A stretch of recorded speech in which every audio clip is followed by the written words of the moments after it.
Okay, afternoon, everyone. As with my presentation earlier this week, I request that you don't blink. I'm going to try and keep it very tight.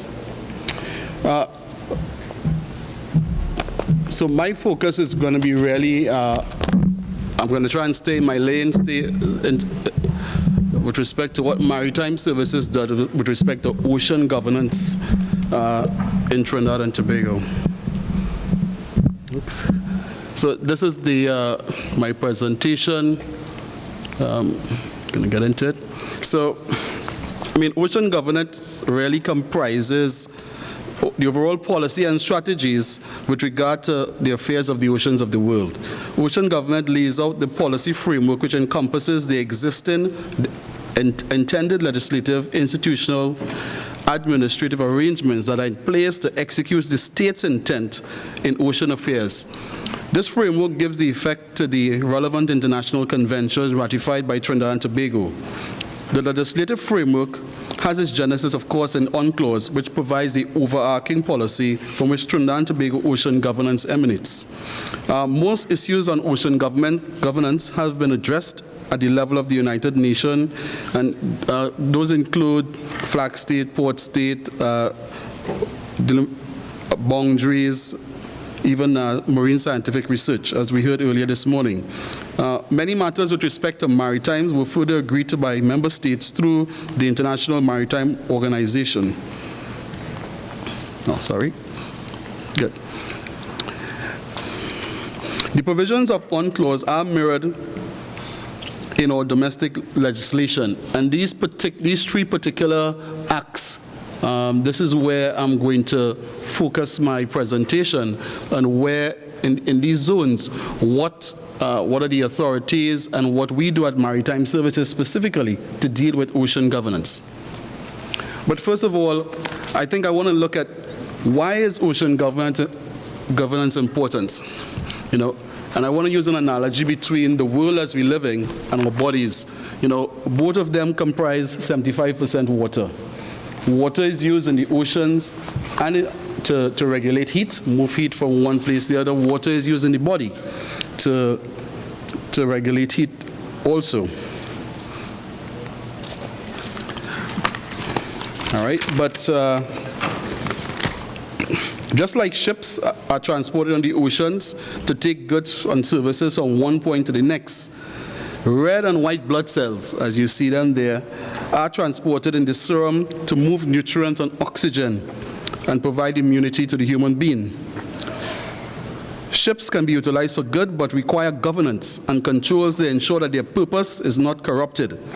The same is seen in our bodies, as without the regulation of the white and red blood cells can multiply and get out of control, and you could even get stuff like cancer from that.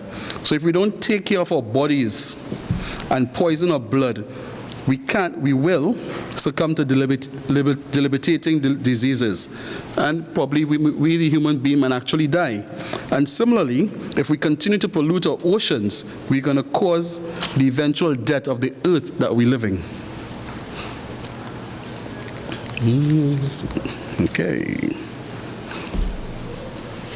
Okay, so Maritime Services really, we are the regulators of the red and white blood cells. We are a specialized arm of the Ministry of Works and Transport, and we were really established to manage three pieces of legislation: the Shipping Act, Harbors Act, and the Pollution Act, specifically to deal with ocean governance. So first I'm going to look at what happens within the territorial internal waters of Trinidad and Tobago. Well, under the Shipping Act, it really provides the regulatory framework for the SOLAS Convention, enforcement of other international instruments, Tonnage Convention, Load Line, STCW, and the collision regulations. It also provides for registration of ships and also for port state control. And I think where ocean governance in the Caribbean is concerned, I think port state control, where we inspect all the we try to inspect about 15% of the ships that come into our ports to ensure that they are safe, they're not substandard ships. I think that is one way, and I think Mr. Young mentioned it, at the SMA it was raised, that we really want to try and strengthen our port state control, because it's really a mechanism where we can, if Trinidad does 15%, Barbados does 15%, and you move it around the Caribbean, we can try and actually inspect all the ships that use our ports, all right, and really enhancing safety and ocean governance at the same time. Of course, the Shipping Act also provides for flag state implementation. It provides for wreck and salvage. In Trinidad and Tobago, in the Gulf of Paria, we have about 60 wrecks. We recently signed a contract to start removing 30 of them, and we are looking at other proposals to remove the rest. Again, the Shipping Act deals with certification, we deal with navigational aids, and I think, aids to navigation. This is an area where I don't think we understand really the importance of those buoys, the lights, the transit lights, and the standards that are required. It's interesting to know, for you to know, that the minimum international standard for a buoy or light, you see them flashing in the harbors, is that they must be operating at least 95% of the time.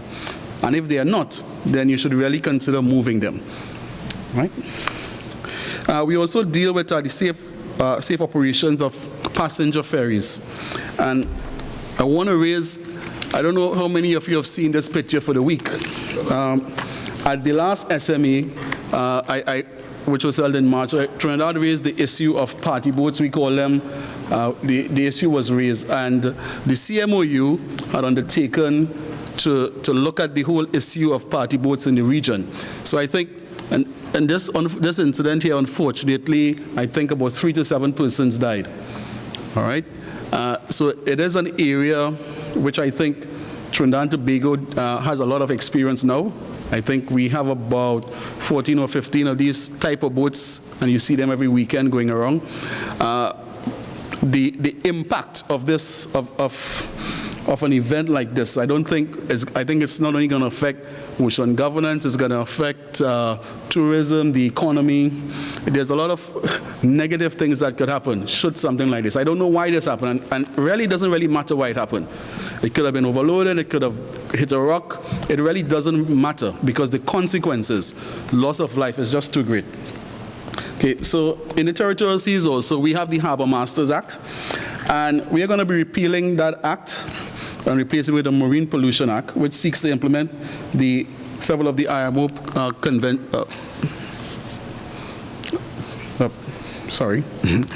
yeah, we are going to be repealing that in the Marine Pollution Act, but, correction, the Harbor Master Act is going to be repealed, and it's going to be placed into the current Shipping Act. It does provide, as it says here, some limited amount of ballast water sediment control, and yeah.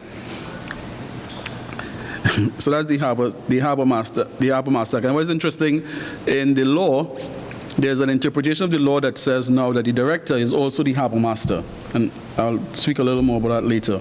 Now, this act here, and in my mind, this is really where MARPOL Annex 1 is covered in our acts, the Oil Pollution in the Territorial Sea Act.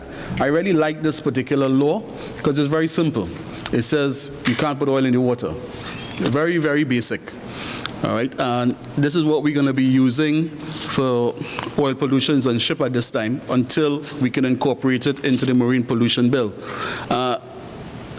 Interestingly enough, this act, I think it was in I think it's a 1950-something act. But interestingly enough, it spoke about ballast water. It spoke about ballast water, and in essence it says, in the territorial waters of Trinidad and Tobago, you cannot discharge ballast water unless you have the permission of the Harbor Master. So we do have some sort of legislative framework in place at this time, limited as it is within the territorial waters, to deal with the whole issue of ballast water, because that convention comes into effect in September. Okay, let's move on to our EEZ. Again, as Harbor Masters, I do have limited powers in the EEZ.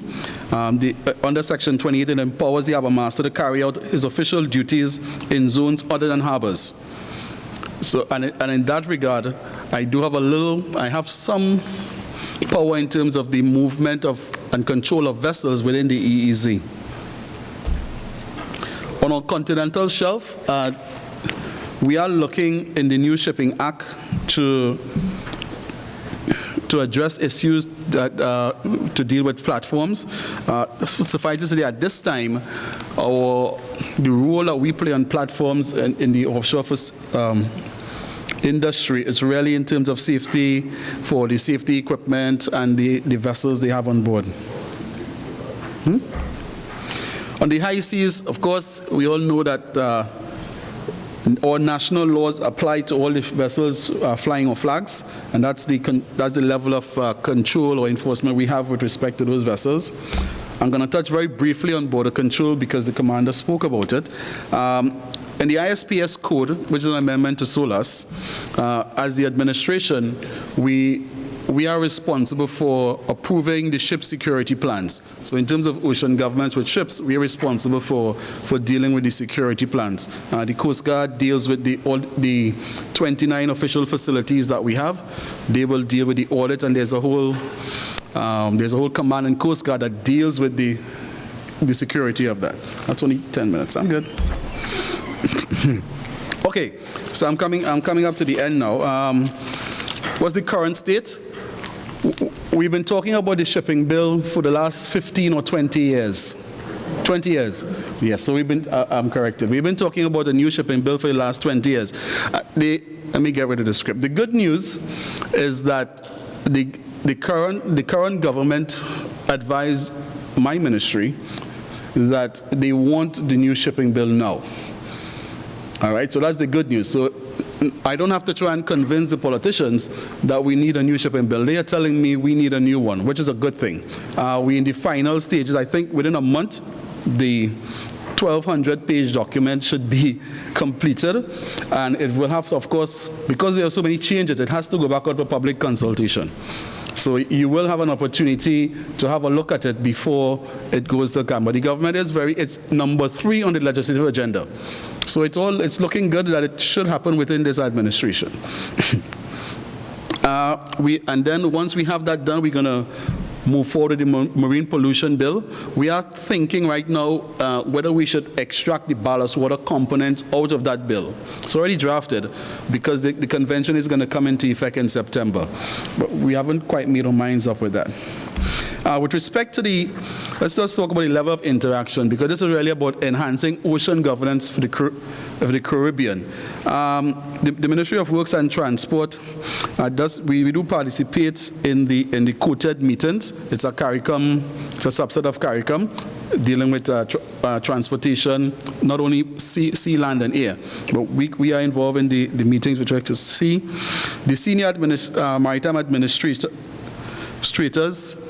conference, and Mr. Young mentioned about that. We're involved in that. But I think CMOU, the Port State Control, that's really where because there's cooperation. You see it says CMIX there. So the CMIX is really it's a database.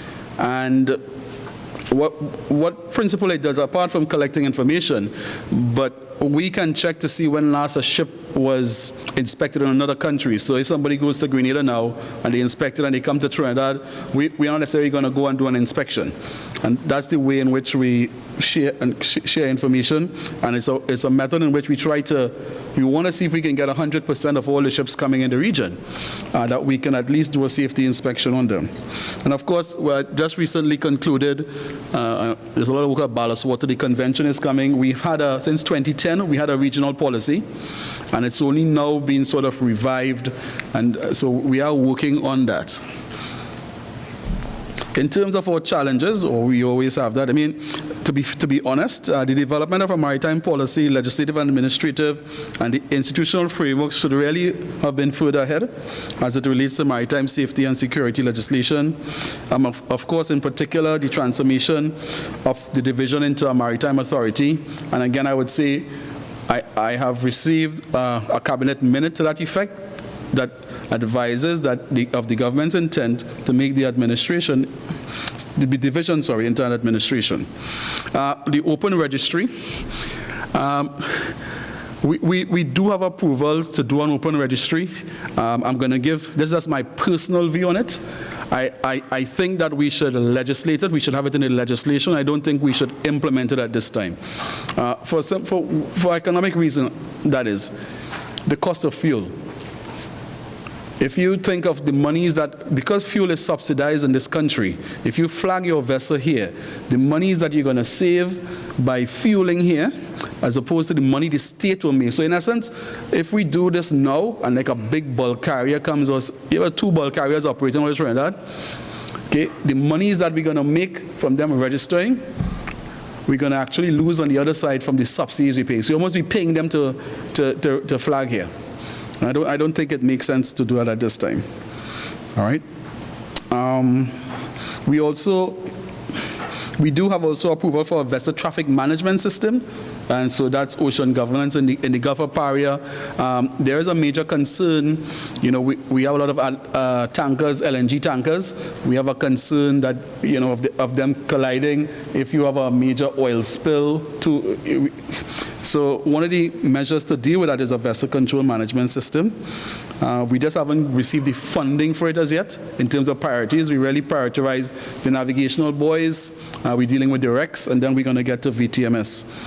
Of course, there's always staffing issues, but one of the things that Dr. Juman spoke about, the marine spatial planning. So we have established a framework, a document for the expansion of layups and ship-to-ship transfers in the Gulf of Paria. And that document really is to inform, to provide information, to really have a marine spatial plan done for the Gulf of Paria. All right? So I think I already passed it on to the doctor.